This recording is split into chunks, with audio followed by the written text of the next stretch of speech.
Donc on va revoir, je vais me baser sur l'excellent site qui s'appelle vatata.net et donc les XXE, pour rappel, on va faire un petit résumé rapidement et une des vulnérabilités faisant partie du Tom Tab de l'OS WASP et touchant les programmes interprétant le XML. Elle se caractérise par la possibilité de lire des fichiers sur le serveur cible et peut ainsi mettre en danger celui-ci, en accédant par exemple à un fichier de configuration contenant des mots de passe, en copiant les fichiers de la base de données ou en récupérant le code source d'une application. Donc, les XML et les entités. On a vu que le XML, c'est l'Extensible Markup Language, est un métalangage de balisage, autrement dit un moyen de formaliser du texte. Il est reconnaissable par son utilisation des chevrons et son extensibilité permettant, ainsi d'ajouter de nouvelles balises dès que l'on veut. Une des fonctionnalités du XML qui nous intéresse particulièrement dans notre cas, ce sont les entités, entités internes, externes. Les entités, globalement, euh, c'est l'équivalent XML d'une variable en programmation, et ça permet de définir des éléments que l'on pourra placer ensuite ailleurs. Donc, par exemple, si nous souhaitons que la devise d'un prix puisse facilement être modifiable dans un code source sur un site web, nous pouvons utiliser une entité, créer une entité, et lors de la lecture de ce fichier, toutes les instances, par exemple, de l'entité currency, seront remplacées par la valeur définie par la balise entity. Donc on voit comment on peut jouer avec les entités pour soit en faire référence, soit les déclarer et leur donner des valeurs précises. Donc, une des particularités des entités est qu'il est possible de faire référence à une entité dite externe, c'est-à-dire externe au document. Un fichier soit local, soit il est situé sur un serveur distant, en rajoutant la mention système lors de la définition de l'entité. Par exemple, si on souhaite faire référence à une photo de pancake située dans notre dossier à la racine photo, nous pourrions définir l'entité suivante. Donc on va mettre notre doc type, on va l'appeler par exemple, je sais pas, breakfast menu, et on va définir notre entité qu'on va appeler pancake photo, et on va mettre notre système, ouvrez les guillemets, file, puisqu'on utilise le protocole full file, qui va pointer vers un fichier qui s'appelle pancake.jpg et qui est contenu en effet dans l'arborescence photo à la racine. Et c'est là le problème, et c'est là que se situe le cœur d'une faille XXE. Une XXE, donc, va se servir de ces entités externes pour créer des charges utiles qui vont permettre de récupérer des données et d'exécuter du code arbitraire. Donc il est commun que certains sites web se servent de données utilisateurs pour créer des fichiers XML, ou reposant sur du XML, tels que les PDF, avant de renvoyer ceci à l'utilisateur. Il est donc possible pour un utilisateur malveillant d'essayer d'injecter dans le code XML des références à des entités externes, notamment des fichiers sensibles se situant sur le serveur. Puisque c'est le serveur qui va lire le XML, il va essayer de résoudre les entités externes avant de les incorporer au document final, qui sera ainsi renvoyé au client, en contenant des données sensibles. Donc par exemple, on peut créer un menu petit déjeuner à partir d'un fichier XML et demander, généré par ce code XML, d'incorporer le fichier etc passvd du serveur l'ayant exécuté. Donc s'il est vulnérable à cette faille XXE, il va nous donner l'ensemble des utilisateurs qui sont présents sur la machine, à distance, alors qu'on n'a pas les droits. Donc pour être vulnérable, il y a 3 composantes clés. Il doit être possible pour un utilisateur de manipuler le contenu XML, qui sera ensuite analysé, parsé par le serveur. Cela peut se faire via un upload de fichiers, un éditeur de texte, autorisant les formats XML, ou la réutilisation de données provenant du client dans un champ XML. Par exemple, les noms, les prénoms, une adresse, un mail, etc. Il faut également, seconde composante, que le parseur XML autorise la définition et l'utilisation d'entités. Si c'est pas le cas, forcément, vous ne pourrez pas définir et utiliser une entité externe pour pouvoir jouir de la faille XXE. Et enfin, le parseur XML doit parser, analyser et interpréter les références externes dans les entités. Si c'est pas le cas, ça ne marchera pas. Donc note complémentaire, il existe un autre type d'attaque faisant appel aux entités non externes. Cette fois-ci, c'est les XML, les XEE, mais cette fois-ci, c'est XML Entity Expansion. C'est une attaque par déni de service, cette fois-ci, qui consiste à créer des milliards de références à des entités, ce qui consomme beaucoup de ressources et peut ralentir, voire bloquer, ou même, si la machine est instable, cracher un système. Donc, on va faire un document XML qui est de cette façon à peu près, grosso modo. Là. Et là, on va voir que on va pouvoir créer un doctype qui s'appelle ici data et créer diverses entités. La première, elle va s'appeler DOS et après, à chaque fois, entité A1, A2, A3, A4, A5, on va récupérer et appeler les entités en valeur. Et on voit que ça fait comme une grille. Et on peut continuer comme ça jusqu'à l'infini. Et à la fin, on appelle la dernière valeur. La dernière entité s'appelle A7. On va appeler la dernière entité. Et en effet, l'ordinateur va traiter séquentiellement toutes ces entités les unes après les autres. Et ça peut entraîner un déni de service. Donc une attaque douce. Donc, comme on a vu dans cet exemple, plus précisément, donc on a l'entité A7 qui contient 10 fois l'entité A6, qui contient elle-même 10 fois l'entité A5, etc. Donc ça se fait de façon exponentielle jusqu'à que l'entité A0, qui n'est qu'une simple chaîne de caractères. A0, on a vu qu'on l'avait défini, elle s'appelle DOS. C'est un string une chaîne de caractères avec 3 caractères. DOS. Donc cette attaque passe par les mêmes vecteurs qu'une XXE. La seule différence notable est qu'elle n'utilise pas de référence externe, euh, ce qui le fait interdire donc les entités externes, pardon, tout en laissant possible la définition d'entités standards, qui nous laisse vulnérables. Donc on voit un petit peu, grosso modo, comment fonctionnent les XXE, et on voit que ça peut être donc dévastateur, puisque ça permet d'extraire des fichiers du serveur web. Ça permet l'extraction du code source de l'application. Donc là, on va voler l'application du propriétaire. La vol de clé API, de mot de passe stocké en dur. Toute donnée ou tout mot de passe stocké dans un fichier de configuration. Donc c'est pareil, on va pouvoir usurper l'identité. Donc, je voulais voir avec vous aussi les types de SSRF. Il y en a plusieurs. Donc, on va voir le cas particulier d'une des SSRF qui permet en fait euh, de charger petit à petit le contenu en faisant de l'énumération, car le contenu de la ressource chargée est retourné par le serveur. On a un echo content, point virgule. Pour cette raison, donc cette SSRF est appelée content based, donc basée sur du contenu. Ce type de SSRF est potentiellement la plus dangereuse, car elle permet d'extraire rapidement des données. Dans d'autres cas, seuls des indices directs ou indirects peuvent permettre de déduire des informations sur le serveur ou le réseau interne. Donc, on en a qui sont basés également sur des booléens, je sais même plus comment on dit. Donc, soit oui, soit non. 0, 1, oui, non. Donc, boolean based, la réponse du serveur est différente que la ressource existe ou non. On a des error-based, donc basés sur une erreur HTTP, par exemple 404, 500, par exemple, permettant de déduire les ressources existantes ou non. Et les time-based. Donc les time-based, c'est en fonction du temps, dans le cas où la réponse du serveur reste la même, que la ressource existe ou non. Le temps de réponse peut quant à lui varier de manière significative. En effet, il y aura généralement une différence de temps entre le temps où le client émet la réponse et la requête vers le serveur, pardon, et que le serveur lui renvoie sa réponse. Si la ressource existe ou n'existe pas, eh ben, le temps de réponse peut varier. Et en fonction de ça, on peut extrapoler les time-based et faire des attaques euh, à base de temps, en fait, pour comprendre, voir en gros si les données sont présentes sur le serveur.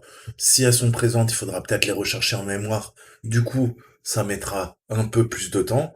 Et si jamais elles ne sont pas présentes, euh, il y aura juste à lire l'index et à la limite, on aura un temps de réponse beaucoup plus court, puisque le serveur n'aura pas à aller chercher et afficher et envoyer la ressource. Donc voilà, c'est pareil. Il y a des attaques time-based, par exemple sur le hardware. Si on travaille sur de la mémoire qui est chiffrée, ou de la RAM, ou on peut regarder les cycles d'horloge du processeur, de la mémoire, des bus mémoire, et aller essayer d'extraire des bits à partir de cette mémoire paginée. Et en fonction du temps de réponse, on peut arriver à casser des algorithmes de chiffrement. C'est toutes les attaques time-based, donc qui se basent sur le temps en fait. Et grâce à ça, on peut parfois faire de l'anti-offuscation et pouvoir en fait, via l'ingénierie inverse, comprendre en gros qui fait quoi en fonction des ressources et du temps, enfin du temps de traitement euh, qui était mis par le serveur ou par la machine. Donc, il y a plein de rémédiations. Bien sûr, généralement, vous n'allez pas trouver ce type de faille sur le net. Ou alors, dans ce cas-là, c'est un administrateur qui aurait pas fait son travail, un développeur qui a mal codé euh, son, ses pages, soit HTTP, soit web, HTML, je voulais dire, pardon, ou là en l'occurrence c'est du PHP, ou peu importe le langage en fait, hein. Donc, on va voir comment on peut faire les SRF. SSRF, à pas confondre avec les CSRF, qui n'ont rien à voir. On verra plus tard. Donc là, on va reprendre tranquillement. Enfin, ça dépend à quelle heure vous verrez la vidéo. Je dis reprendre. Ça se trouve, c'est l'intro. Je sais pas encore comment je vais la monter. Donc, revenons à nous. Donc, j'ai mon petit proxy. Je vais bloquer l'interception et sur off. C'est parfait. Donc, on a vu comment on pouvait utiliser NXXE via une entité externe pour récupérer des fichiers. En l'occurrence, c'était le TC passvd file. Ok. On a vu également comment on pouvait se servir cette fois-ci non pas du protocole file avec le TC password file, mais cette fois-ci se servir totalement d'un point de sortie. Pratiquer. Parce qu'il y a une grande variété de XXE et en fonction des contextes, forcément, certaines seront pertinentes, d'autres ne le seront plus. Donc, on parlait donc du out of band. Donc là, on est hors bande. C'est donc, rappelez-vous, technique in-band, out-band. Dans la bande, hors bande. Là, on est hors bande. Pourquoi? Parce qu'on voit que c'est une blind. Blind, dès que vous voyez une blind XXI, donc une faille XXE blind, aveugle, qui dit aveugle dit out of band. Jamais vous aurez une blind XXE en in-band. Ça n'existe pas. Dans la bande, ça ne sera jamais des blind XXE. Ça sera des XXE classiques. Si vous voyez blind XXE, vous savez que vous êtes tout le temps sur du hors band. Voilà. Donc, on va faire cette attaque à l'aveugle. Aveugle, certes, mais ça permet quand même d'être utilisé, de détecter certaines ressources via des techniques avancées. Et on peut utiliser parfois en fait les techniques out of band. Donc je vais utiliser le jargon anglais, hein, enfin hors bande si vous voulez le dire en français, pour découvrir des vulnérabilités et les exploiter pour ensuite exfiltrer l'ensemble des données. On peut par exemple des fois activer euh, du parsing d'erreurs au niveau du fichier XML. Donc parsing, analyser les erreurs. Et ce qui va permettre en fait le disclosure, la fuite de données sensibles avec des messages d'erreur. Donc là on va voir un des exemples. Euh, j'ai pas le...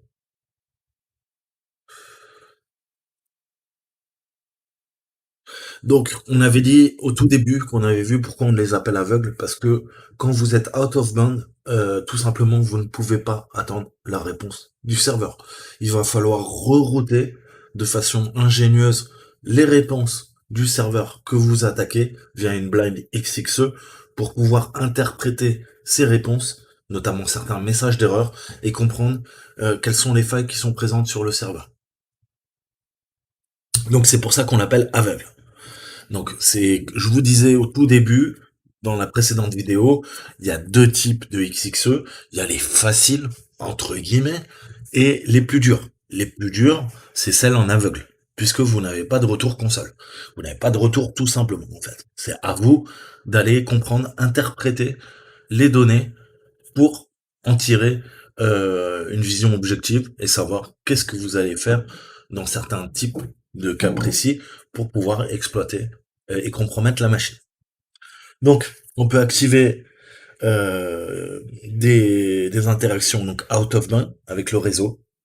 Parfois, ça permet d'exfiltrer des données sensibles au niveau des données d'interaction. Et on peut également activer le parsage d'erreurs via le fichier XML et qui vont nous révéler aussi des données sensibles. Donc, on va avoir l'OAST, donc c'est l'Out of Band XXE, Blind XXE. Donc, on peut souvent détecter des XXE aveugles en utilisant la même technique que pour les attaques SSRF. Mais cette fois-ci, on va activer une interaction avec le réseau hors bande et le système que vous contrôlez. Par exemple, on peut définir une entité externe comme suit. Donc, on définit notre doctype, on va définir notre entité externe qui s'appelle XXE.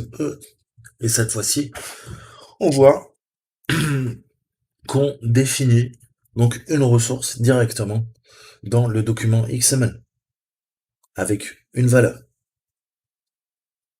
Donc, la faille XXE va pousser le serveur à faire une requête côté backend avec l'adresse URL spécifiée et l'attaqueur peut monitorer, sniffer les résultats via un DNS lookup et des requêtes HTTP et ainsi comprendre et savoir si l'attaque XXE a été fructueuse ou pas.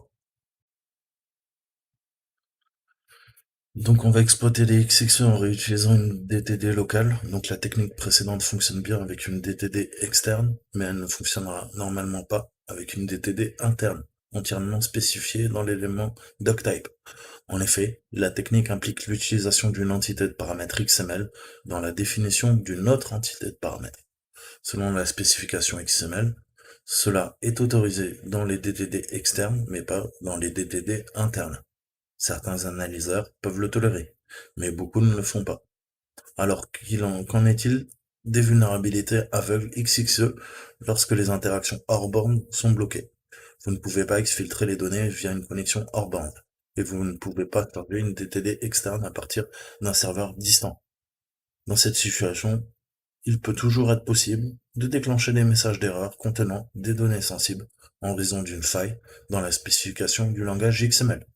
Si la DTD d'un document utilise un hybride de déclaration de DTD interne et externe, la DTD interne peut redéfinir les entités qui sont déclarées dans la DTD externe. Lorsque cela se produit, la restriction sur l'utilisation d'une entité de paramètre XML dans la définition d'une autre entité de paramètre est assouplie.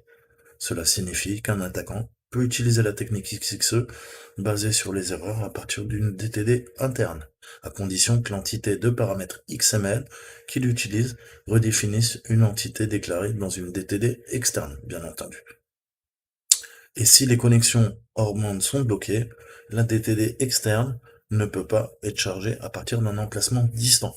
Au lieu de cela, il doit s'agir d'un fichier DTD externe local sur le serveur d'application. Essentiellement, l'attaque consiste à appeler un fichier DTD qui existe sur le système de fichiers local et à le réutiliser pour en redéfinir une identité euh, existantes d'une manière à ce qu'il déclenche une erreur d'analyse contenant des données sensibles. Donc cette technique a été mise au point par Shortglassov et elle est classée numéro 7 des Tom TED des techniques de piratage web de 2018. Par exemple, supposons qu'il existe un fichier DTD sur le système de fichiers du serveur à l'emplacement user local app schema.dtd et que ce fichier DTD définit une entité appelée custom entity. Un attaquant peut provoquer un message d'erreur d'analyse XML contenant le contenu du fichier etc passvd en soumettant une DTD hybride du type. Alors là, on va voir la DTD hybride. Voilà. Donc, Custom Identity, le file, on va faire notre évaluation. L'évaluation via un fichier non existant et l'affichage de l'erreur. Ensuite, une fois que c'est évalué. Et là, à partir de là, on peut récupérer des données. Donc la DTD fait les différentes étapes, elle définit les paramètres de l'entité appelée local underscore DTD, qui contient les éléments du fichier DTD externe, qui existe sur le serveur de fichiers, euh, sur le système de fichiers du serveur, pardon.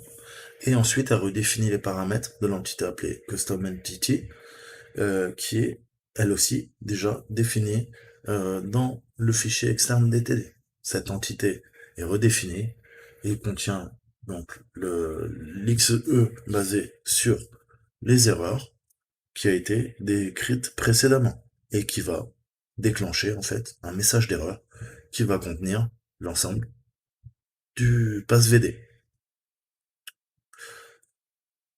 Et ça va utiliser également une DTD locale, une entité, que la DTD externe va venir interpréter et qui inclut donc les valeurs de la custom entity. Et ces résultats apparaîtront dans le message d'erreur.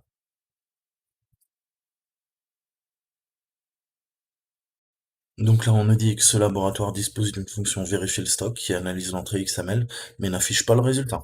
Donc, pour résoudre le lab, il va falloir déclencher une erreur contenant le contenu du fichier etc passvd et on va devoir référencer un fichier DTD existant sur le serveur et redéfinir une entité à partir de celui-ci. Donc, les systèmes utilisant l'environnement de bureau GNOME sur Linux ont souvent une DTD dans le user share yelp dtd docbo okx.dtd contenant une entité qui s'appelle iso-amso.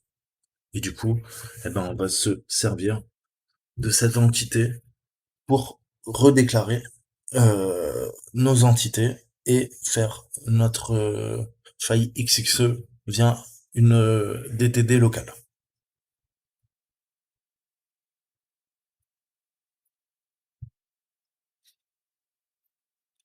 Donc, on va faire un code qui va importer la DTD qui s'appelle Yelp, Y-E-L-P, qui redéfinira l'entité ISO-AMSO qui est présente, donc on a vu dans GNOME, le desktop, et qui va déclencher un message d'erreur et qui va contenir le fichier etc passvd. Donc c'est pareil, on va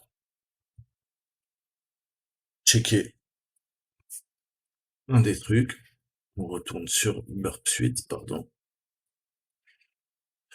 Ça c'est quoi? C'est mon... Ah bah oui, c'est bon. Ok, j'ai rien dit. On va revenir sur ma machine, ce sera peut-être plus intéressant. Donc l'interception est bonne, on recharge, on revient sur nos failles.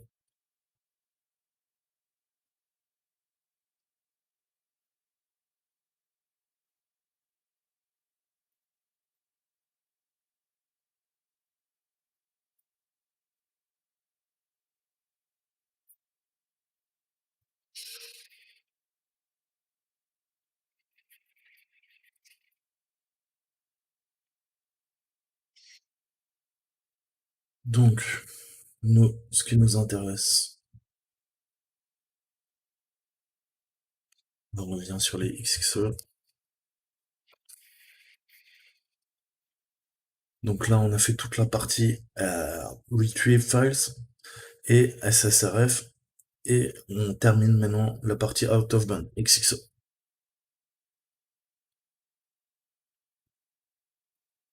Alors, j'ai pas fait l'avant-dernière parce qu'on peut pas le faire avec Burp Suite, il faut la version payante. Donc là, on revient sur notre faille XXE via un DTD local.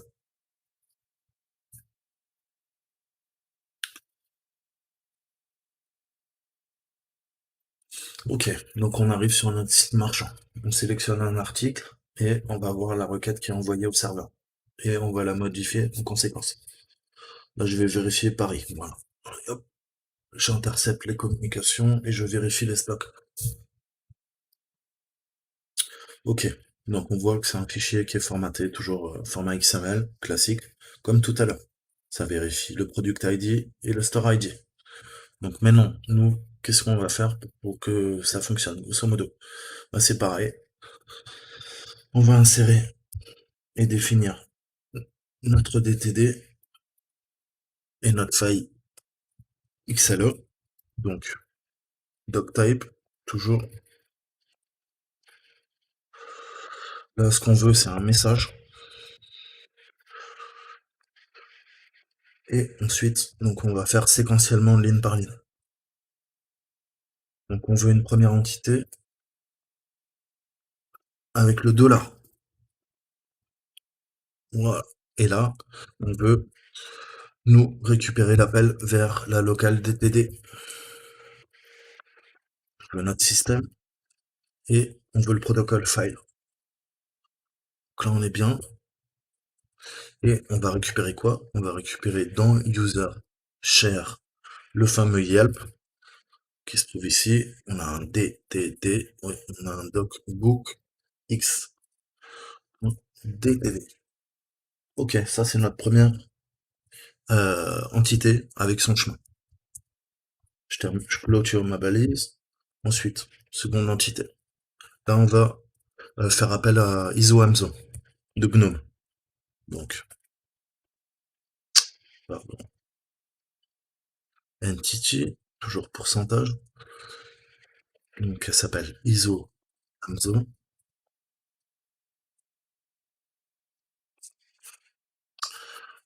Alors là, comme vous allez voir, on ferme pas la balise. Tout ça, ça va être concaténé dans l'entité ISO Hamza. Donc, on continue, ligne par ligne. Donc, une autre entité. Donc, cette fois-ci, on va lui dire qu'est-ce qu'on veut récupérer. Donc là, le nom de la variable sera du x25. Donc, on fera uppersound pourcentage x25. On a appelé notre entité. On veut un fichier système. Et qu'est-ce qu'on veut? Bah, aussi, là, on veut une file. Et là, cette fois-ci qui est présente dans etc passvd. D'accord. Ensuite, nouvelle entité. Une nouvelle entité x25.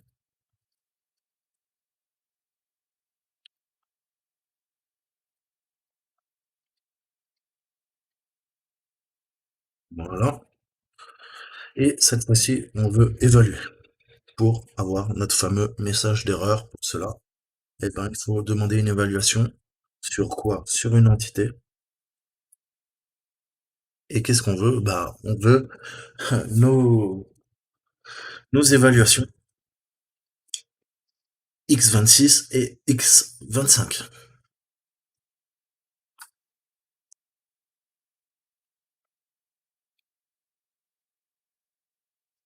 Donc on les met à la suite.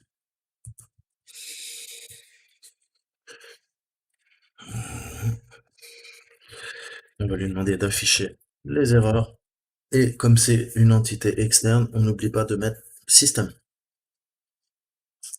Donc, à la suite, qu'est-ce qu'on veut? On veut également x27.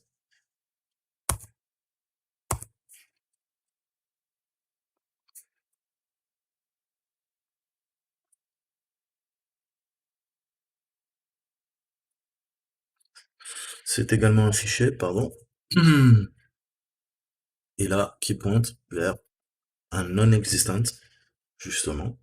C'est ça, on va évaluer. On veut notre personne x25, on veut le fichier et on veut le x27.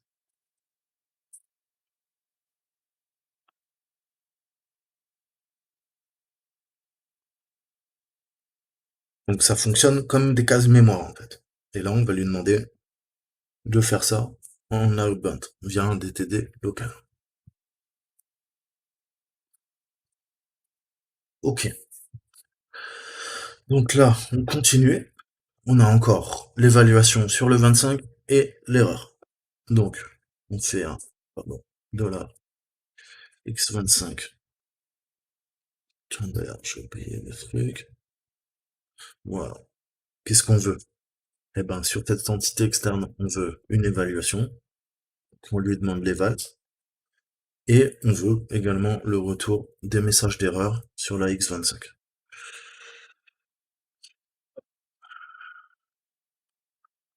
Donc là, on continue.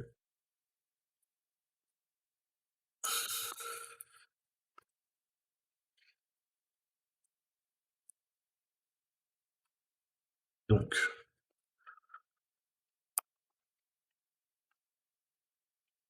voilà. Et là, on met donc erreur pour passer l'ensemble des erreurs. Sauf que l'erreur, comme c'est une faille, ça va nous ramener au fichier etc passvd, en fait. Là, on va terminer et clôturer notre balise. On appelle une autre variable qu'on a définie au tout début qui s'appelle localDTD. Et cette fois-ci, on peut fermer, pardon, l'ensemble des balises. Voilà. Donc là, on voit que c'est plutôt long. Et donc, c'est, voilà ce qu'on formate entre le prologue de la balise XML et la vérification du stock check, du product ID et tout ça. Et là, on voit bien que via l'évaluation d'erreur, on récupère l'ensemble des utilisateurs et on récupère donc les données des utilisateurs de la machine en passant par un DTD local. Donc, on a vu qu'on pouvait à la fois récupérer des informations simples, entre guillemets. On a vu qu'on pouvait passer par des out of band, différentes techniques out of band. Certaines, j'ai pas pu vous les faire, par exemple celle-ci, parce que ça demande d'avoir accès à Bird Suite Pro.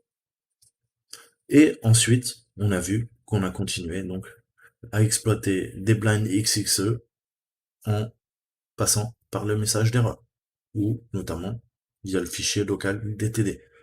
Donc vous voyez qu'il y a de nombreux choix. Les XXE, c'est assez vaste. Là, on n'a fait que les survoler. Après, à vous de comprendre les différentes interactions et comment ça fonctionne. Voilà. Parce que bien sûr, il faut des heures, voire des semaines, voire des mois pour maîtriser parfaitement tout ça. Mais bon, déjà, on aura survolé ça. Donc en fait, maintenant on va voir donc la détection d'une surface d'attaque cachée par l'injection XXE. Donc la surface d'attaque pour les vulnérabilités d'injection XXE est évidente dans de nombreux cas, car le trafic HTTP normal de l'application comprend des requêtes contenant des données au format XML. Dans d'autres cas, la surface d'attaque est moins visible. Cependant, si vous regardez au bon endroit, vous trouverez une surface d'attaque XXE dans les requêtes qui ne contiennent aucun XML. Donc c'est ce qu'on appelle du X-include. Donc les attaques X-include, c'est certaines applications reçoivent des données soumises par le client et les intègrent côté serveur backend dans un document XML, puis analysent le document. Un exemple de cela se produit lorsque les données soumises dans une requête SOAP, donc qui est une des API pour transmettre des données, donc dans SOAP, qui est ensuite traitée par le service SOAP principal du serveur. Dans cette situation, vous ne pouvez pas effectuer une attaque XXE classique, car vous ne contrôlez pas l'intégrité et l'intégralité du document XML. Vous ne pouvez donc pas définir ou modifier un élément doctype, comme on le faisait précédemment. Cependant, on peut peut-être utiliser un X-include à la place. Donc X-include fait partie de la spécification XML qui permet à un document XML d'être construit à partir de sous-documents.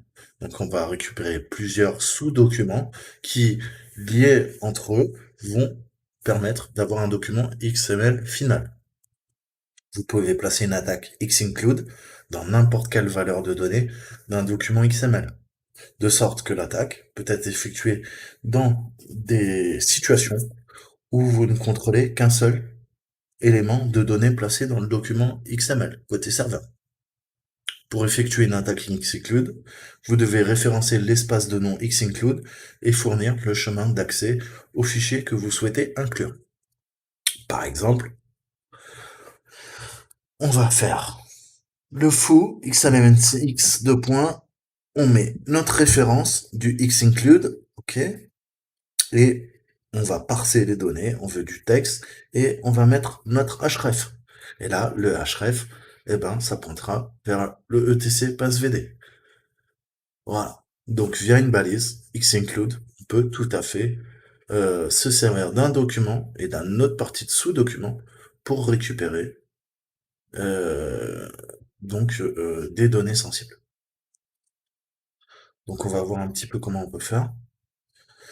Donc on est toujours sur notre site classique check note, ouais je pense. Voilà. Et cette fois-ci donc on va utiliser euh, X-include. Donc je reviens à ma cible, on va faire un peu de nettoyage. Je vais supprimer les éléments. On y verra un peu mieux parce que ça va être un bordel monstre. Ça je peux fermer. Target c'est pareil, on va tout dégager. Ok, donc on repart. Je repars sur mon site, je sniffe les communications avec mon petit burp suite, je suis bien en proxy, je vérifie que l'interception est sur on. Parfait. Donc, il est où mon petit site? Je l'ai fermé, pas de chance. Ok. Bon, c'est pareil. De toute façon, c'est pareil. C'est le même site, peu importe le log.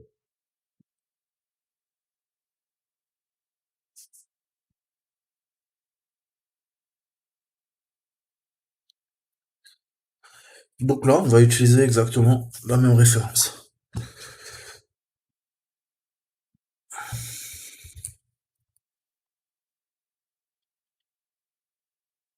Donc je vais sur un des articles, je retourne sur mes bières, ça c'était très bien, je vais regarder à Paris combien il reste de six-pack beer belt en stock.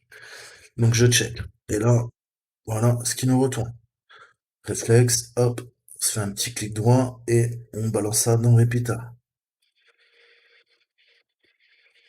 Dans Repeater.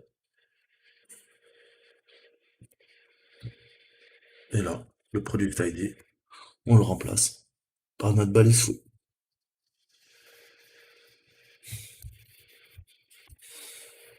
Et on va l'envoyer. Et on voit également que ça fonctionne. Donc là, on est passé par un X-include.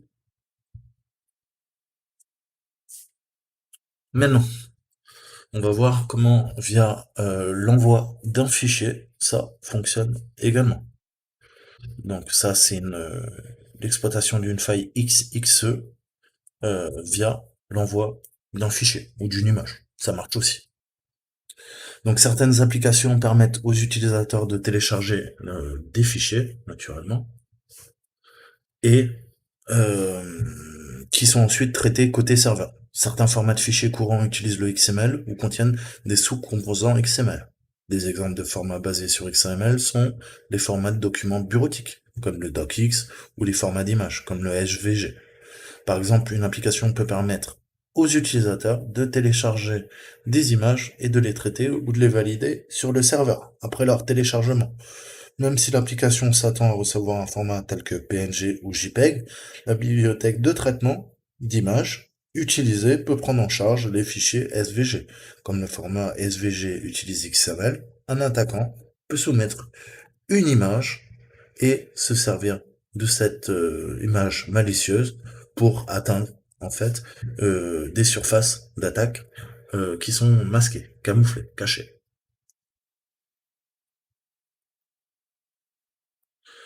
Donc, ce laboratoire permet de laisser des commentaires en fait et d'utiliser donc Apache Batik Library, la librairie Apache Batik pour générer des images d'avatar.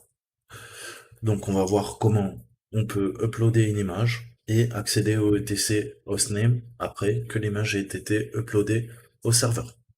Donc, il faudra utiliser une image SVG qui utilise XML.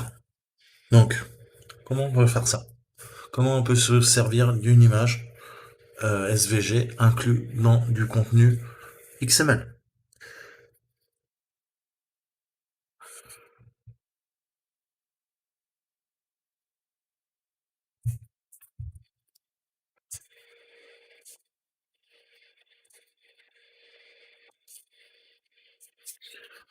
Donc on va charger le lab et voir un petit peu comment ça se passe. Donc on a un super site avec des champions. C'est la belle vie.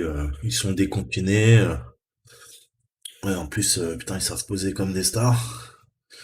Et ils écoutent de la bonne musique, les Backstreet Boys, tout ça, tout ça. Donc en gros, plus sérieusement, qu'est-ce qu'on peut faire? On peut peut-être commenter. Je vais voir le post. Je peux lâcher un com. Ok. Donc je vais mettre oh Backstreet Boys is the best music in the world.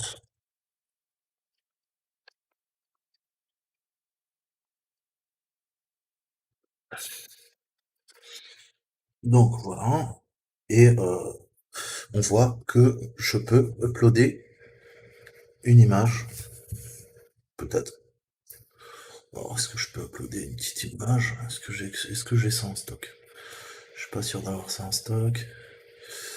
J'ai pas une petite image en stock. Bon, allez, on va laisser télécharger une petite image en stock.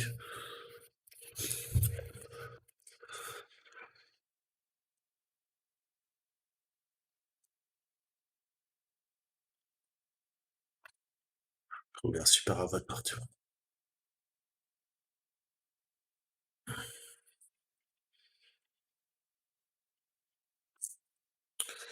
Voilà. Ça sera un avatar d'un avatar. Ça, tu vois, tu peux pas mieux. Donc voilà. Parfait, j'ai ma petite image. Je vais la sauver. Dans download, c'est parfait, parfait.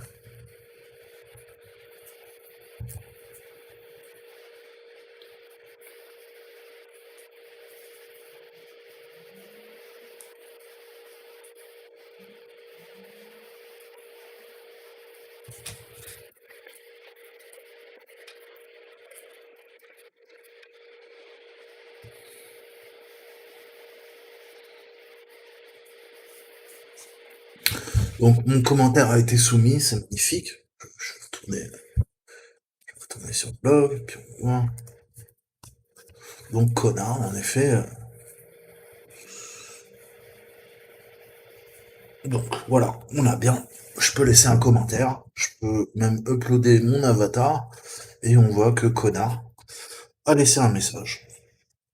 Et c'est un grand fan des Backstreet Boys. Et il a bien raison, c'est vraiment de la balle. Donc maintenant, plus sérieusement, comment on peut se servir? Imaginons qu'on soit donc sur ce forum ou ce blog et que je puisse en effet avoir accès à plusieurs composantes. Donc une mire où je peux laisser du texte, mon nom et s'il faut un fichier SVG.